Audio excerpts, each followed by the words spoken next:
Some 30 years ago, we got a call from Sony, and we designed facilities for them over on West 54th Street. Not long after that, we got a call to work on a studio for Whitney Houston at her home in Mendham, New Jersey.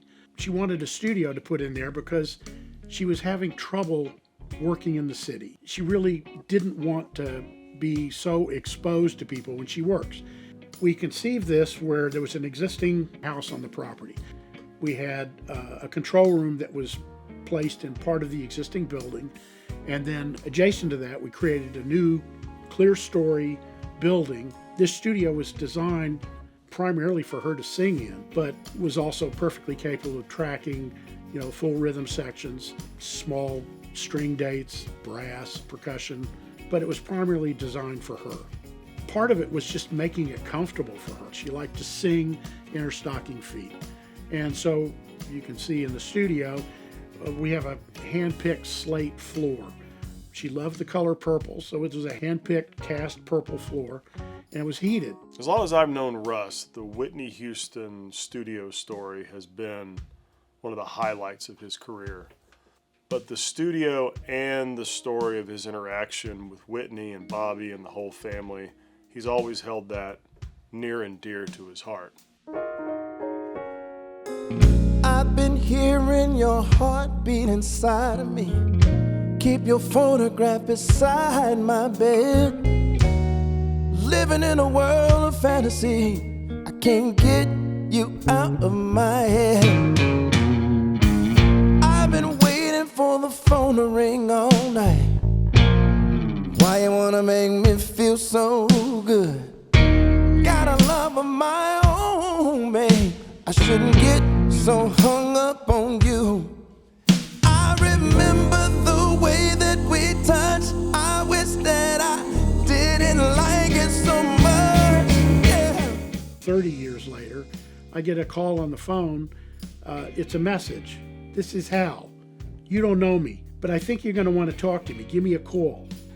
I built my first recording studio in my late teens. I always had a fascination with the sound, and I played around a lot in my first studio. I learned a lot. I thought that I'd be there for a while till my wife said, let's get a house with a studio and a kitchen with a house attached to it. Then she calls me up, the realtor, and she says, I found a house with a recording studio. Called my sales engineer, who, his name is David, works at Sweetwater. We all know Sweetwater. I said, let me send you a picture of this studio. And he says to me, Hal, this is a Russ Berger room. I said, I'm gonna have to give this Russ fellow a call. Then Russ and Mark Hornsby and Mark Salamone, who's now from Sweetwater, all came to visit me and helped me decide how to go about restoring this room. The previous owner had pulled out all of the acoustical materials, all the millwork, but all the structure was here, the sound isolation, walls were here. So he brought us in to restore this back to its original glory and actually take it a little further to put in Dolby Atmos. You don't ever get to go back, usually, and revisit. That just never happens. Russ was so excited to go pull the plans out to see how it's held up over time, right? So we worked together for almost a year on this, restoring it. I get so emotional every time I think of you. I get so emotional. Ain't it shocking what love can do? I get so emotional every time I think of you. I get so emotional. Ain't it shocking what love can do? Yeah. We have a side-looking control room in here because we were working with the original shape, and we conceived a long wall of glass, a large beam that transects the room, and we use that beam in there as an architectural feature, but it's also a low-frequency trap that vents into an area above and behind it. So it was an important part of the control room to control low end. Anyone working at the console or back here at the producer's area can see everyone and everything in the studio. One of the problems with a rectangular room, though, when you aren't able to shape the room and redirect the energy from the monitors, we had to deal with that splash off the walls. We sloped the side glass, you can see behind me, and we also added at the front of the room some trapping on either side of the console.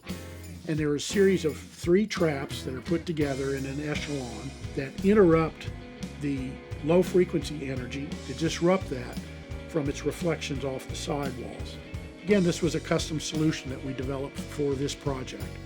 Hal's goal was to make this an Atmos room, an Atmos mix room. When doing that, it's not as easy as just buying a bunch of speakers and putting them on stands. If you have a room that you're building from the ground up, that can be pretty straightforward. So when you have a room that was built 30 years ago and it was designed for stereo, not immersive, it takes clever design and knowing where to cut corners and not quality. The front wall, for instance, was stereo. There were 2 19-inch TVs in the front. Well, we replaced that with a screen wall, much as what we do for motion picture production. It's a 2:3:5:1 perforated screen with a left, center, right behind it. It's a Danley system. Sounds wonderful. A pair of subs flanking the center channel in the front. We have a 7.1.4 system. Recording in here is a great experience. The entire studio space is a loosely coupled space. So you have absorption down low and you have geometric diffusion up top. For drums and for vocals, it sounds amazing. You get the focus of the low end when you're miking the individual instruments on, say, a drum kit. But when you're doing stuff that really speaks in the upper mid-range, whether it's a snare, cymbals, or vocals, this room was designed for an amazing vocalist. All of those things in the upper mid-range sound phenomenal because of the unique ambient tail in the space. In here, everything just works because it's well balanced. Clock strikes upon the hour and the sun begins to fade. Still enough time to figure out how to chase my blues away. I've done alright up till now. It's the light of day that shows me how. And when the night falls, my lonely heart calls. Oh, I wanna dance with somebody. I wanna feel the heat with somebody. Yeah, I wanna dance with somebody. With somebody who loves me. You have to look to the future. When this facility was built, it has extensive wire management troughs under the floor. And all those wire paths were still good, and we were able to use those with a completely different topology of equipment that's in here now. Planning for the future is always important because studios are going to change. We feel the same way about finishes. We typically go for neutral colors, nice delineation that has a nice rhythm and harmony to it, but still is striking and is pleasant on the eye.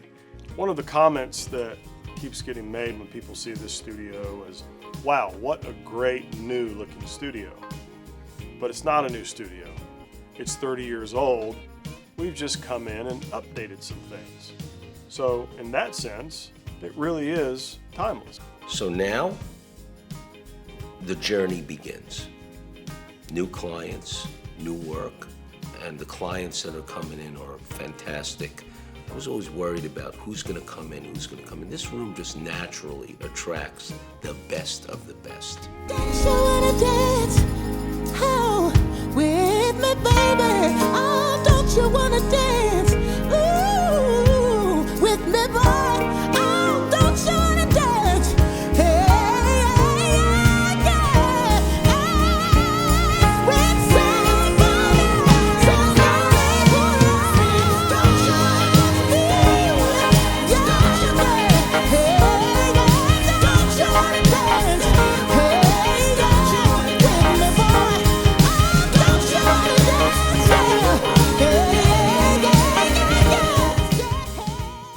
We just finished doing a session in here. We had so much fun recording this, and it was a thrill for everybody to do it. We all felt Whitney's presence in the room. The goal for this place was to inspire her and her music and the people she brought in, and now it's for an entirely new generation, hopefully to inspire them, and they'll enjoy making music here. With somebody who loves